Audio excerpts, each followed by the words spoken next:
You teach people how to treat you. Being interrupted constantly. Your time being treated as flexible, but theirs sacred. Jokes that land just a little bit too close to humiliation. Those moments I'm talking about, over-explaining yourself. You say things are fine when they're just not fine. Or I prioritized being liked over being honest. It doesn't really matter what you think. Because boundaries create clarity, and clarity creates respect. If you don't know who you are, the world will decide it for you. These are all things that were trained into you as a kid. So when someone dismisses you now, your nervous system doesn't go, oh, that's just Steve being Steve. It goes, here we go again, I'm invisible. Because here's the uncomfortable truth. People don't respect what doesn't require respect. So here's the question that I want you to ask yourself this week. Have you ever been in a situation where you've interacted with somebody, it's gone a certain way, and you've walked away thinking to yourself, why the hell did they speak to me like that? Or, worse still, why did I let them speak to me like that? And then you're driving home and you're playing out the scenario endlessly. Should have said this, should have said that. Why didn't I do that? Why didn't I do this? And ultimately, it ends in really only one place. I'm a failure. I'm not good enough. I'm weak. I should have done this. I should have done that. I'm going to get wine tonight. I'm going to get chocolate. I'm going to sit and I'm going to wallow. And I'm going to blame myself because that's what I do. This is who you are. You're weak. You buy all the books, you listen to all the podcasts, but nothing really ever changes because you're never really encouraged to look into the real problem.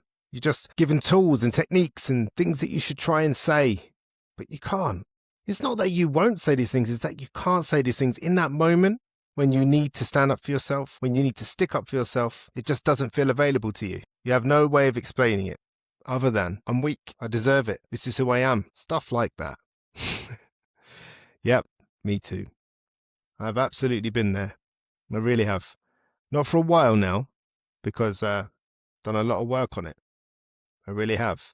I've done a lot of work on letting people disrespect me. Because here's the part that nobody wants to admit out loud. It doesn't hurt you because they disrespected you. It hurts you because there's a little part of you that knows that you didn't show up for yourself with your own self-respect in that moment. And that is what's eating away at you constantly. That's what this whole self-talk, because you see, you don't ring them, do you? You don't ring them and say, hey, why did you speak to me like that? No, you sit on your own, in the car, at home, wherever, telling yourself off, judging yourself, having a word with yourself instead of them. Isn't that interesting? Today's episode is about that. Being honest, it's about that situation, whatever that is, and we're going to get into what it is in a minute. It's not confidence, it's not ego, not walk into a room like you own the place nonsense. I'm not going to give you any of that today. I'm not going to tell you this and tell you that. I'm going to really go through with you in a way in which I really think you will understand. It's not going to be easy though. I'm not going to lie to you. I'm not going to tell you, hey, it's all their fault and you need to, I don't know, put a hex on them or something. I don't know. I'm not going to do any of that. No, as always with me, it's about finding a way to take ownership. Because this is about how to hold yourself with respect. It's about that feeling of being disrespected. It's about that feeling of feeling disrespected and believing that you don't deserve anyone's respect because you feel that no one has ever really shown it to you. It's a real circle. It's a real trap because this is about how to hold yourself with respect internally and externally so that you don't feel small in rooms anymore. You stop attracting dismissive energy. And most importantly, you stop abandoning yourself to keep the peace. And fair warning, this episode might sting a little bit, but in the way that truth stings just before you start to heal. You know that time when you go to your friend, you ask for their advice, you ask what they think about something, and they tell you something and you hate them. In that moment, you just want them, you just think, and you're really, really frustrated and angry because a little part of you deep inside knows that they're telling you the truth. Knows that they're right and you don't want them to be because their truth that they told you, the truth that they told you comes with some difficult decisions, probably some uncomfortable conversations and some very, very challenging behavioral change. You're like, wow, this sounds like a barrel of laughs. But honestly, we are going to go after this problem today because far too many people that I've met through coaching, at public speaking events, friends, family, myself, go through this. There are many, many times when, if I'm honest with you, the reason someone disrespected you is because you let them. Let that sit with you for a minute.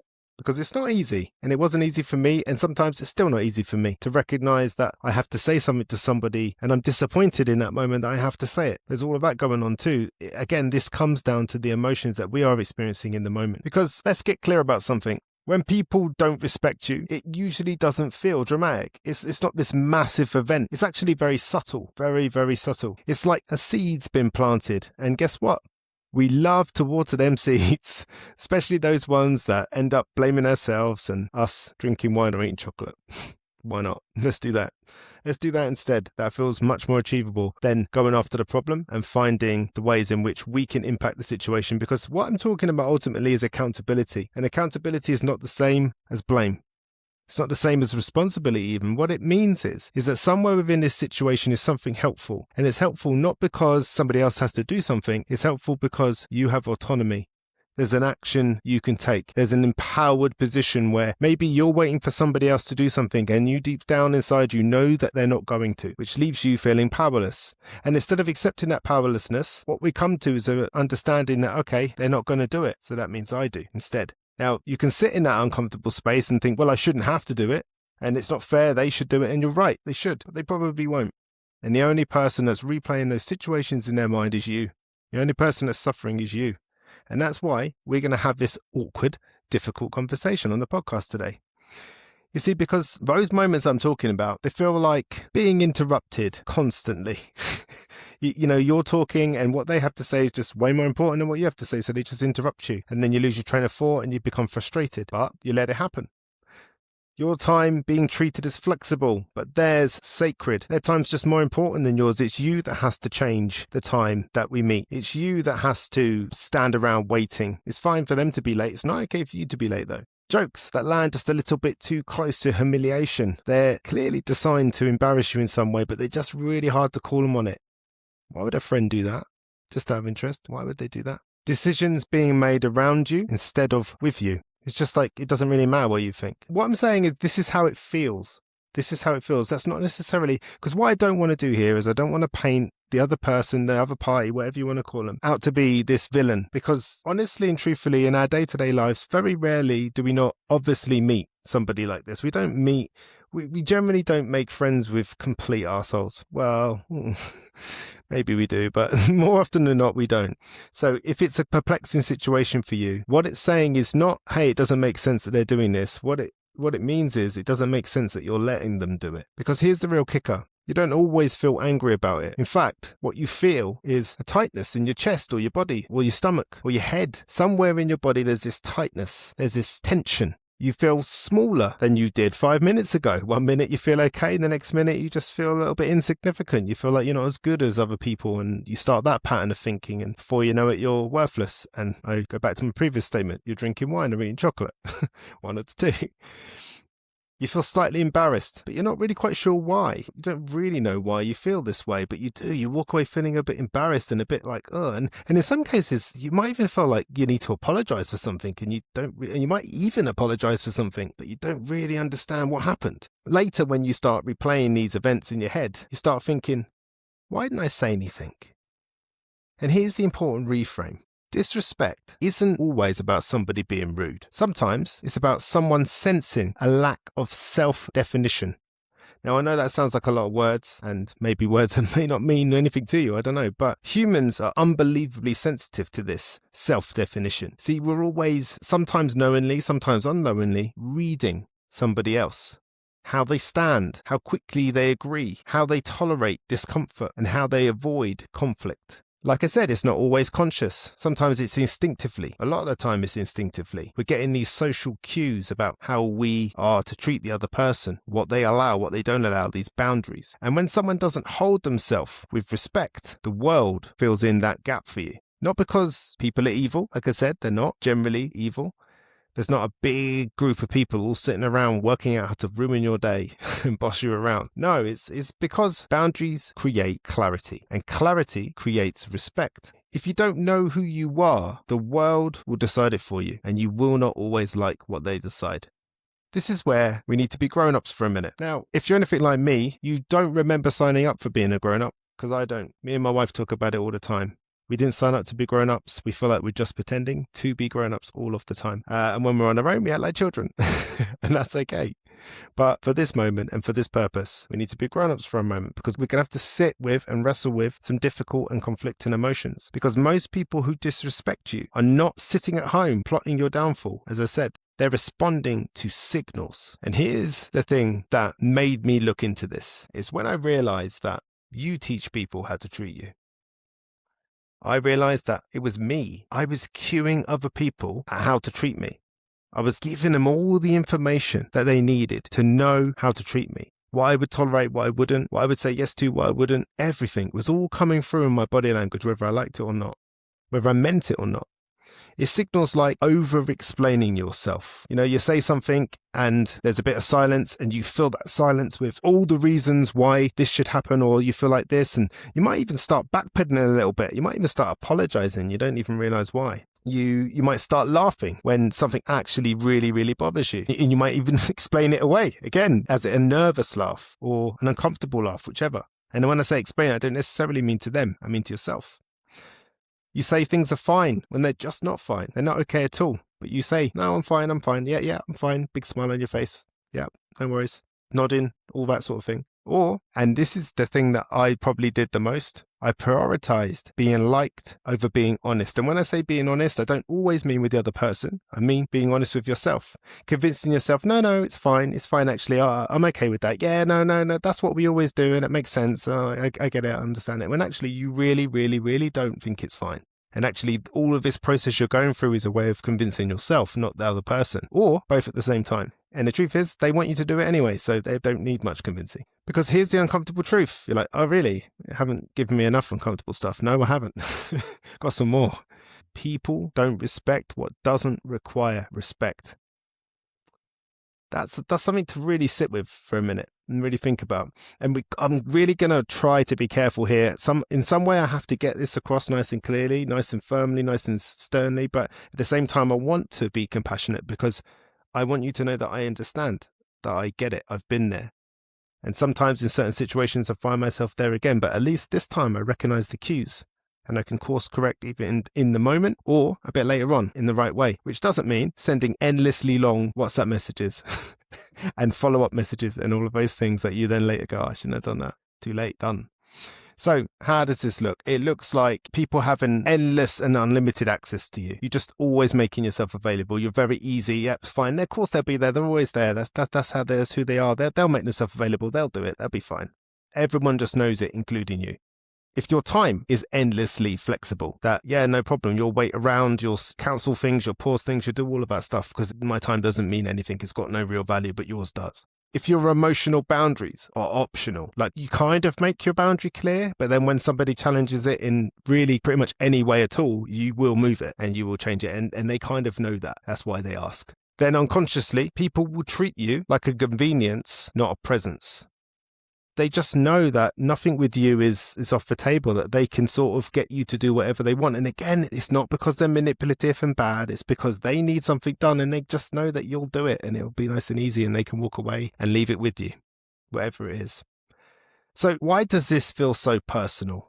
Because what I'm talking about ultimately is I'm talking about this feeling and this replaying and this torturousness that we kind of adopt ourselves, and we go home and we do it all to ourselves. It's not that person constantly calling you weak. It's not that person constantly telling you should have done this, should have done that. It's you. It's that conversation that you have with yourself. That's so brutal in only the way that we can be to ourselves. So why does it feel so personal? Because disrespect activates something old.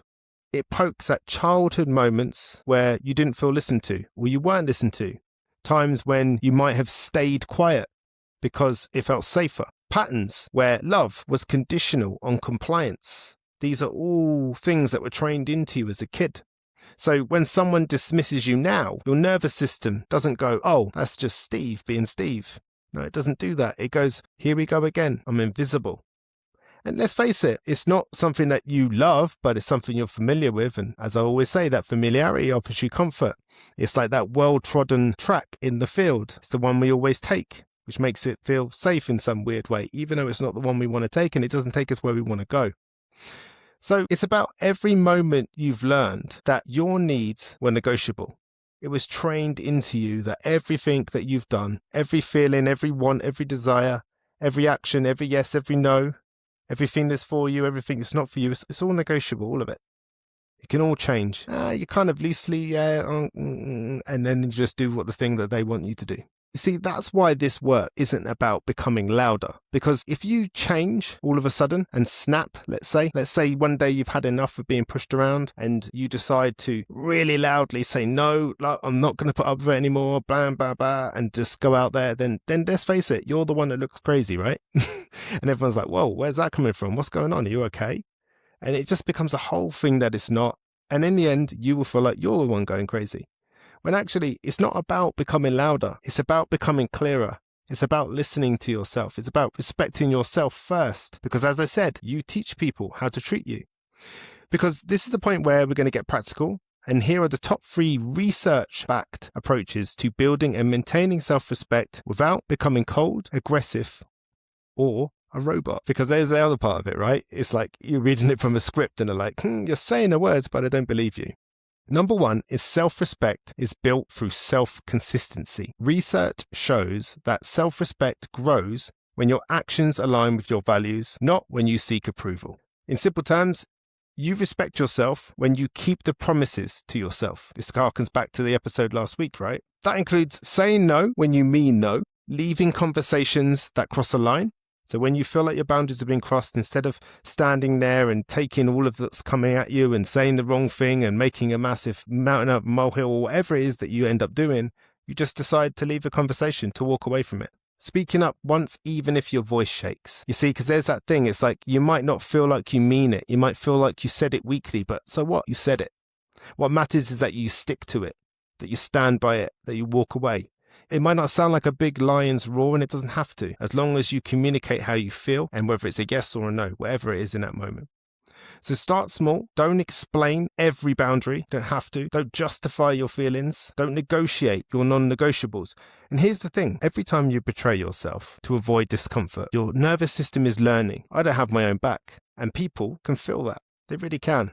Self-respect isn't a mindset. It's not. It's a pattern of behavior. So I want you to start small. Don't explain every boundary. Don't justify your feelings. Don't negotiate your non-negotiables. And for that to happen, you have to know what your boundaries are. You have to know how you feel about something. And you have to know what is non-negotiable. It needs to be that line in the sand. And it's like, okay, I will walk up to that line. I might even slightly stand on the line, but I will not go over it. And it's only then can you really defend those things. Respect is cumulative. You don't earn it by being impressive. You earn it by being reliable to yourself. This is what we're learning, self-reliance. Number 2, boundaries create safety, not conflict. Here's a lie that we're often sold from the beginning. If I set boundaries, people will leave. That's what it feels like. It feels scary to set boundaries. You think that people are going to go, well, if you can't do this, and I'm not going to do that, and it's just going to become this hell up. We learn that if I set boundaries, people will leave me. And the truth is, the right people, and this is important, the right people relax when boundaries are clear. The wrong people get uncomfortable, and that's information to us. That's helpful. We can do something with that. Boundaries reduce anxiety because they remove guesswork. Instead of thinking, can I say this, or will they be upset, or am I allowed to need this? There's clarity, and examples of respectful boundaries are this, and you won't like them. I'm going to tell you now, you will not like these boundary lines, but they work. I'm not available for that. That doesn't work for me. Let's pause this conversation. And I can hear you saying to yourself, that's not going to work, Johnny, I can't do that. I'm not available for that. It doesn't have to be quite so stark, and it can be, unfortunately, I'm not available for that. See, even then, there's this tendency to want to go, I'm sorry, I'm not available for that. But you're not sorry. You're not sorry at all. When you say unfortunately, you're not saying unfortunate for you, it's unfortunate for them. That's kind of their problem. So I'm not available for that. That doesn't work for me. Let's pause this conversation, because here's the thing. You're okay to be having a conversation on the phone. Perhaps your emotions are getting the best of you and you're starting to feel like you're stepping into territory where you're going to say or do something you regret. That's okay to say, can we put a pause to this conversation? I'm feeling a bit flustered, or I've got a few things I need to think about and I'll get back to you. Remember, it's okay. You don't have to make a decision on their timescale or their demands, whatever it is. You're allowed to step away. Give yourself that permission. You don't need this long monologue. You don't need to do a TED talk, or there's no emotional PowerPoint presentation. And here's the magic part. The moment you stop over-explaining, your presence changes. People may test it at first. They will. There'll always be someone that tests it. Bit of a smile, bit of humour, bit of piss-taking, whatever. They'll test it. It won't always be the way you think it will be. And that's really, really normal. And actually, they probably should test it, because up until now, you've always given in. So they're going to keep pushing a little bit. It's going to get difficult. You're going to have to stand your ground. But consistency, not intensity, is what teaches other people how to treat you. That consistency, you have to be consistent. Once you do it and they go, oh, they're not just going to change, oh, that's who they are now. They need to see it a few more times, and then they start to say, hey, you know what, I really respect that. Recently I've noticed this, and recently I've noticed that. You'll start to have those conversations with the right people. Because the truth is, the only people that will not respect your boundaries are the ones that will benefit from you not having any. And that's sad. I get that. I think you should make space for the fact that there are people in your life that are taking advantage of you. Maybe they're doing it on purpose, maybe they're not. But another difficult question to ask yourself is, do you need people like that in your life? People that don't want you to be happy. People that would rather push you to do things that make you unhappy, stressed, or whatever else, instead of just respecting your boundaries and finding another way to solve their problem. It's a hard question to ask yourself, but I think it's an important one. Number 3, embodied confidence changes how you're perceived. And it does, because this one's wild. Because this one's got studies that show that posture, eye contact, and vocal pace influence how much respect people give you before you even say a word. Not because it's fake confidence, because your body is communicating. It's always communicating everything we do. Watch your children. When you say, can I talk to you for a second? Watch what they do. You'll know exactly how they feel about it. Your body's communicating. I'm grounded. I'm here. I'm not rushing to disappear. You see, there's key shifts in our body language and the way that we present ourselves, and it's usually slower speech, fewer filler words, pausing without apologizing, standing still instead of shrinking. Think about those 4 things. If I just said to you, oh, what's important here is that you need to speak a bit slower. You need to use fewer filler words. You need to you need to pause without apologizing. You see the difference? The chaos. I'm prepping you, I'm cueing you. You kind of feel like you need to save me right now. You're like, wow, this is really tanking, right? You feel like you need to finish my sentences and tell me what to do. I feel like I'm not leading myself when I do that. So that's why it's really important that we slow that speech down to a pace where our mind and our mouth can keep up with each other. We use fewer filler words, which brings us on to being more comfortable with pausing without apologizing, because sometimes we start talking before we fully thought through. So it's really, really important that we start doing that for ourselves, because what that is us respecting ourselves. That's us respecting ourselves in real time and showing that to the other person. And guess what happens? When we show people how to treat us, eventually they start treating us that way. And if they don't, they're probably not someone we want in our life anyway. Because confidence isn't volume, it's stillness. And stillness signals self-respect. The last one, the emotional turning point. Let me say this gently. If people don't respect you, it doesn't mean that you're not worthy. It means that you once learned that survival requires self-abandonment, but you're not there anymore. You don't need to earn space. You don't need to perform value. You don't need permission to take yourself seriously. You don't need any of that.